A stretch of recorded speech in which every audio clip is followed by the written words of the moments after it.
All right, the American last one football, before so on. So, the last one before we go to Q&A. You're one of the brightest professionals in motorsport, and motorsport heavily leans towards men.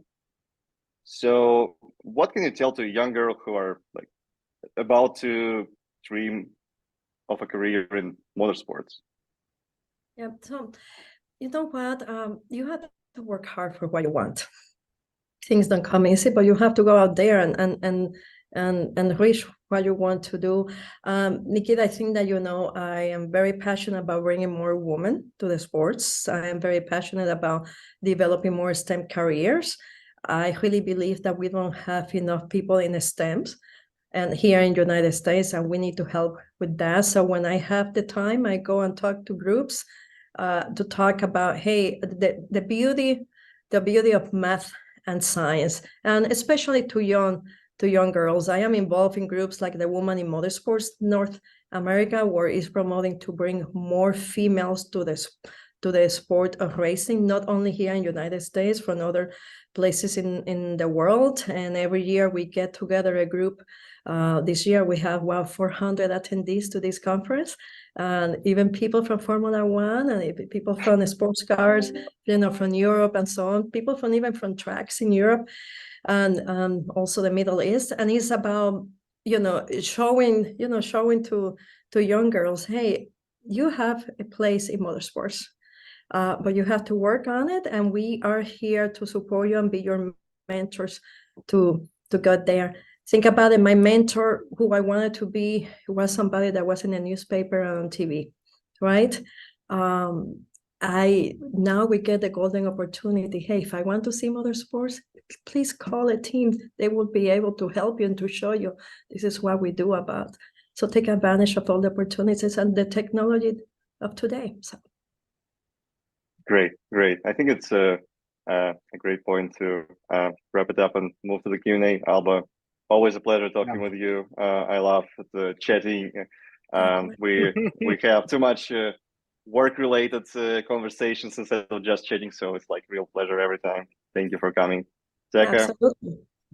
That's true, guys. Insightful chat. We wish always we have more time. But let me move to Q&A because we have a lot of technical questions, and I love about that. So let's get into details to the AI. Before that, I ask you guys to share about the countries we're connecting from. Oh, and we have a bunch. So UK and then Romania, our neighbors. UAE, we're there 1 week ago for the Formula One and for partners. In Netherlands and Canada. I think we have covered most of continents. And as I promised everyone, one more thing before we move, that's the prize for you. So we also want to deliver some value for the guys that are watching us today. So if you are a racing team and you reach out for the 5 people that first do so, you can able to choose between those 2 options. So one, you can have one of our tools available for you during a race weekend, of course, depending on the championship. And we're gonna absorb all the integration costs that we need to do so. Or you can get one brand impact report. That's the tool that I mentioned about brand exposures, and we can show you a bit more about our analytics. Just send them to my email, please, with the password Data is King.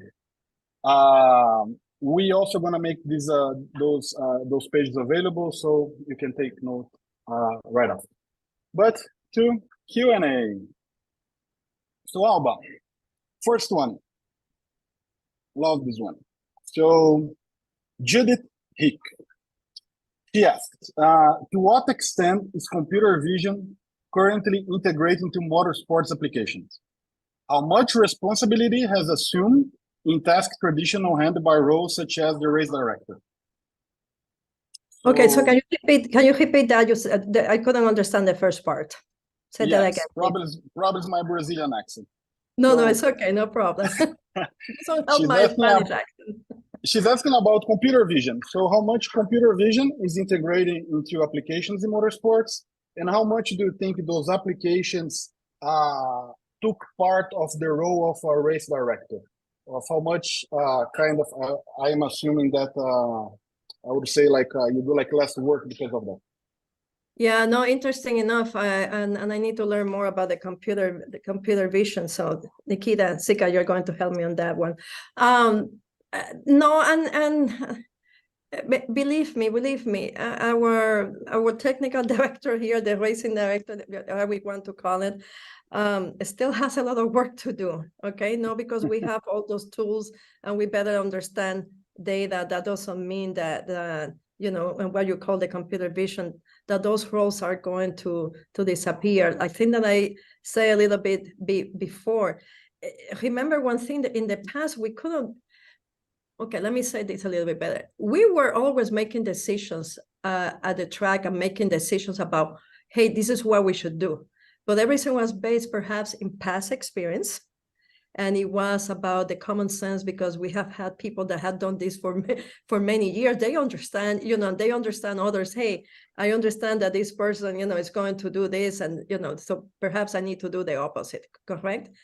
Now you get the opportunity with computer vision, AI, machine learning, all of that is pretty much providing you more points of data that has some technical background. You know, it has some real information behind before you go and make that decision. So now you have more educated data in front of you to make a better decision.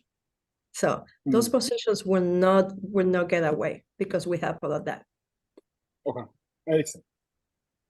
One that I love about the one that Jill Abrantes asked: how do you manage to trust in the output of AI tools, given the opacity inherent to these systems? I mean, imagine that like AI is becoming a little bit more strategic, like in a sense. How could you like trust that output, that results, right? When, I don't know, that tool suggests you to pick like into laps or. You know, let me answer that in two ways. That's a good point.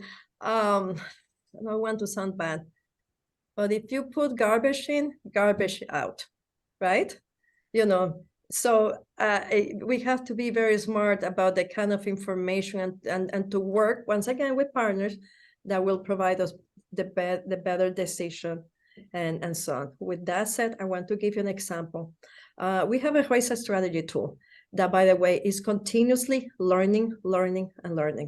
We were at a race where the strategy tool was telling us, hey, you need to come back to pit. You need to come to pit. And that in that way, you know, we were in first place at that specific moment. And the race strategy was telling everybody, based on the track or you know, or how much you use the tire and so on, you need to come to pit. Bottom line, right?